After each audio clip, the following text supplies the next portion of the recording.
நாம வாழக்கூடிய இந்த உலகத்துல 195க்கும் மேற்பட்ட நாடுகள் இருக்கு. இப்படி உள்ள நாடுகள்ல எந்த நாட்டு பெண்கள் நல்ல சுவையான உணவை சமைக்கிறார்கள் அப்படின்னு சொல்லிட்டு டாப் 5 லிஸ்ட்டை வந்து வெளியிட்டிருக்காங்க.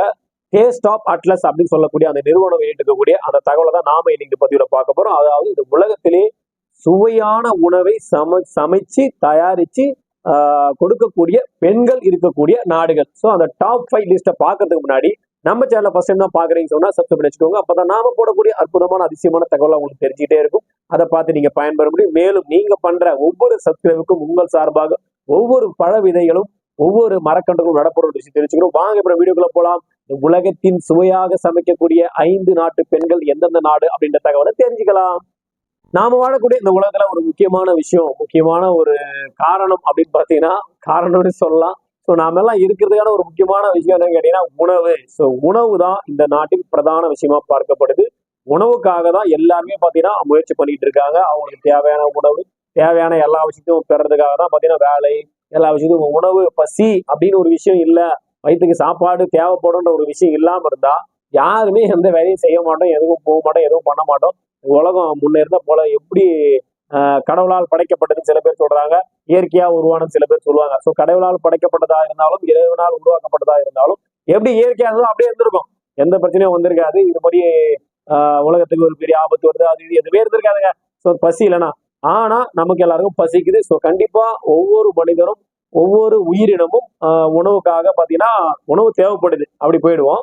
ஸோ அப்படி பாத்தீங்கன்னா இந்த உலகத்தில் இருக்கக்கூடிய எல்லா நாடுகளிலும் உணவு வந்து சமைக்கிறாங்க. அப்படி சமைக்கக்கூடிய உணவுகள்ல எந்த நாட்டு பெண்கள் வந்து ரொம்ப ருசியான உணவுகளை சமைக்கிறாங்க, ஏன் அவங்க ருசியா சமைக்கிறாங்க, எதுக்காக அவங்களால அப்படி சமைக்க முடியுது அப்படின்னு சொல்லிட்டு டேஸ்ட் அட்லஸ் அப்படின்னு சொல்லக்கூடிய அந்த நிறுவனம் வந்து பாத்தீங்கன்னா வருஷந்தோறும் ஒரு அறிக்கையை வெளியிடுவாங்க. அப்படிதான் வந்து பாத்தீங்கன்னா இந்த முறை இந்த அறிக்கையை வெளியிட்டு இருக்காங்க. ஸோ ஒரு 5 நாடு டாப் 5 நாடுகள் வந்து தேர்ந்தெடுத்திருக்காங்க. இந்த டாப் 5 நாடுகள் தான் இந்த உலகத்திலே சுவையான உணவுகளை சமைக்கக்கூடிய பெண்கள் இருக்கக்கூடிய நாடுகளா பார்க்கப்படுகின்றது. சோ இந்த டாப் 5ல முதலாவது இருக்கக்கூடிய நாடு இத்தாலி. சோ இத்தாலியில் இருக்கக்கூடிய பெண்கள் தான் மிகவும் சுவையான உணவை சமைக்கிறதாகவும் நல்ல ஆரோக்கியமான உணவை சமைக்கிறதாகவும் பார்க்கப்படுது. இதனாலதான் அவங்க 5வது இடத்துல இருக்காங்க. முக்கியமா பாத்தீங்கன்னா பாஸ்தா அப்படின்னு சொல்லக்கூடிய உணவும் சாஸ், அதுக்கு சாஸ் தான் இவங்களோட பெஸ்ட் உணவா பார்க்கப்படுது. இதுதான் அங்க பிரதான உணவா பார்க்கப்படுது. அங்க பெண்கள் அதை சமைக்கிறது மட்டும் இல்லாம அவங்களுக்கு பரிமாறக்கூடிய அந்த விதமும் பாத்தீங்கன்னா ரொம்ப சிறப்பானதா இருக்குன்ற விஷயம் பார்க்கப்படுது. இதனாலதான் டாப் 5ல 5வது இடத்துல இத்தாலி இருக்காங்க. இத்தாலியை தொடர்ந்து 4வது இடத்துல இருக்கக்கூடிய நாடு எந்த நாடுன்னு பாத்தீங்கன்னா ஜப்பான் வந்து பாத்தீங்கன்னா 4வது இடத்துல இருக்காங்க. ஸோ இவங்களும் பாத்தீங்கன்னா உணவை வந்து தரமான உணவை சமைக்கிறதுல மட்டும் இல்லாம கலைநயத்தோடவும் காட்சிப்படுத்துதலும், அதான் முக்கியமான விஷயம், பிரசன்டேஷன். ஸோ ஜப்பான் வந்து பாத்தீங்கன்னா அதை கலைநயத்தோட பிரசன்டேஷன் பண்ணுவாங்கன்னு சொல்றாங்க.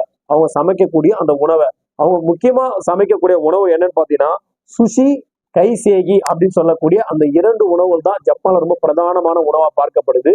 அந்த உணவை அவங்க பிரசன்ட் பண்ற விஷயமும் பரிமாற விஷயம் தான் உண்மையாவே அங்க இந்த அளவுக்கு அவங்க டாப் 5ல 4வது இடத்துக்கு வரதுக்கான ஒரு முக்கிய காரணமா பார்க்கப்படுகின்றது. ஸோ சுவையான உணவுகள் சமைக்கிறதுல 4வது இடத்துல ஜப்பான் இருக்காங்க. சுவையான உணவு சமைப்பதில் 3வது இடத்துல இருக்கக்கூடிய நாடு மெக்சிகோ. மெக்சிகோ வந்து பாத்தீங்கன்னா டாக்கோஸ், மோல் அப்படின்னு சொல்லக்கூடிய இந்த 2 உணவுகளும் ரொம்ப சிறப்பான உணவுகளா செய்யறாங்க. இது மட்டும் இல்லாம அங்க கிடைக்கக்கூடிய மசாலா பொருட்கள் தான் இது முக்கியமான காரணமா பார்க்கப்படுது. இந்த உணவுக்கு சுவை கூட்டக்கூடியதும் இந்த உணவை வந்து வித்தியாசமானதாக மாற்றக்கூடியது அங்க இருக்கக்கூடிய உள்நாட்டில் இருக்கக்கூடிய மூலிகை பொருட்கள் அதிகப்படியா இவங்க பயன்படுத்துறதாகவும் அதுல பெஸ்டா இவங்க குக் பண்ணி கொடுக்குறாங்க அப்படின்னு விஷயம் பார்க்கப்படுது. பரிமாறக்கூடிய விஷயமும் அந்த அளவுக்கு சிறப்பானதாக இருக்கும் அப்படின்ற விஷயம் பார்க்கப்படுது. அதனாலதான் மெக்சிகோ இந்த டாப் 5ல 3வது இடத்துல இருக்காங்க. சுவையான உணவுகள் சமைக்கும் பெண்கள் இருக்கக்கூடிய நாடுகள் லிஸ்ட்ல டாப் 2க்கு நம்ம வந்துட்டோம். அந்த 2வது இடத்துல இருக்கக்கூடிய நாடு பிரான்ஸ். ஸோ பிரான்ஸ் வந்து பாத்தீங்கன்னா அங்க இருக்கக்கூடிய ஒரு முக்கியமான உணவு அப்படின்னு பாத்தீங்கன்னா கோகோ வேன், அதுக்கப்புறம் பாத்தீங்கன்னா கேக்கு. ஸோ கேக் ஐட்டம்ஸும் பேக்கரி ஐட்டம்ஸும் இந்த கோகோ வேன் தான் அங்க இருக்கக்கூடிய பாரம்பரிய உணவா பார்க்கப்படுது. அதிகப்படியான மக்கள் அதிகப்படியான நுகர்வு, அதாவது அதிகப்படியாக எடுத்துக்கக்கூடிய ஒரு ஃபுட்டாவும் இந்த ஃபுட்டு பார்க்கப்படுது. இது ரொம்ப கலைநயத்தோடும் ரொம்ப வந்து பாத்தீங்கன்னா அனுசரணையோடும் செய்யக்கூடிய ஒரு உணவா பார்க்கப்படுது. எல்லா மக்களும் விரும்பி சாப்பிடக்கூடிய விதத்துல பல்வேறு வெரைட்டியில இந்த 2 விஷயத்தையும் அவங்க பண்ணி கொடுக்குறாங்கிற விஷயம் பார்க்கப்படுது. இதனாலதான் டாப் 5ல அவங்க 2வது இடத்துல இருக்காங்க. சுவையான உணவு சமைக்கக்கூடிய லிஸ்ட்ல டாப் 5 லிஸ்ட் வந்து வெளியிட்டிருக்காங்க நம்ம சொல்லிட்டோம். ஸோ டாப் 5ல 2 இடங்கள் வரைக்கும் நம்ம பார்த்துட்டோம். முதலாவது இடத்துல இருக்கக்கூடிய நாடு எந்த நாடு அப்படின்னு கண்டிப்பா உங்க எல்லாருக்கும் ஓரளவுக்கு கெஸ் பண்ணிட்டு இருப்பீங்கன்னு நினைக்கிறேன்.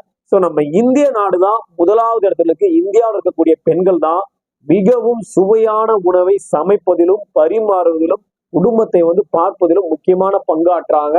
முக்கியமான சிறப்பான உணவு செய்தல இந்தியா தான் ஃபர்ஸ்ட் இருக்கு அப்படின்றத டேஸ்ட் அட்லஸ் பாத்தீங்கன்னா வெளியிட்டு இருக்காங்க. முக்கியமான விஷயம் அவங்க சொல்றக்கூடிய காரணம் என்ன கேட்டீங்கன்னா, இந்தியா ஒரு பன்முகைத்தன்மை கொண்டு பல்வேறு மாநிலங்கள் இருக்கக்கூடிய பல்வேறு உணவு வகைகள், எல்லா ஸ்டேட்லயும் வெவ்வேறு உணவு வகை இருந்தாலும் எல்லாருமே அவங்களுடைய ஸ்டேட்ல இருக்கக்கூடிய உணவுகளை பெஸ்டா சமைக்கிறதுலயும், பெஸ்டா குடும்பத்துக்கு அதை பரிமாறுறதுலயும், பெஸ்டா அவங்களுக்கு ஆரோக்கியமான ஒரு உணவை சமைச்சு கொடுக்கறதுலயும் இந்தியா யாரையுமே அடிச்சுக்க முடியாது. இந்தியாவில் இருக்கக்கூடிய எல்லா பெண்களும் பாத்தீங்கன்னா உணவுக்கு ரொம்ப ரொம்ப முக்கியத்துவம் கொடுப்பாங்க, பார்த்து பார்த்து சமைப்பாங்க.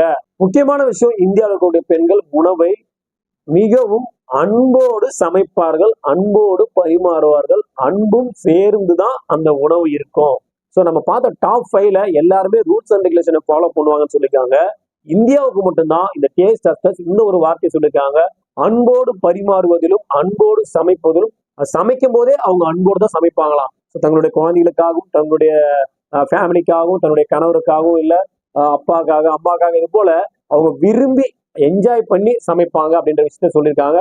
ஸோ இதனாலதான் அவங்களால ரொம்ப ஆரோக்கியமான உணவும், ரொம்ப இந்த உலகத்திலே ஒரு பெஸ்ட் குக்கிங்கா இருக்கிறதுக்கு முக்கியமான காரணம் அன்பு அப்படின்ற ஒரு விஷயத்த சொல்லியிருக்காங்க. ஸோ கண்டிப்பா இந்த பதிவு மூலியமா இந்த உலகத்திலே பெஸ்டா சமைக்கக்கூடியது நம்ம இந்திய நாட்டு பெண்கள் அப்படின்ற செய்தியை கண்டிப்பா உங்களுக்கு பிடிச்சுன்னு நினைக்கிறேன்.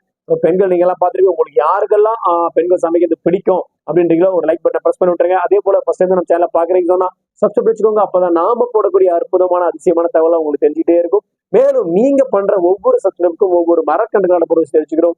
மீண்டும் ஒரு நல்ல பதிவோடும் நல்ல தகவலோடும் உங்களை சந்திக்கிறேன். நன்றி, வணக்கம்.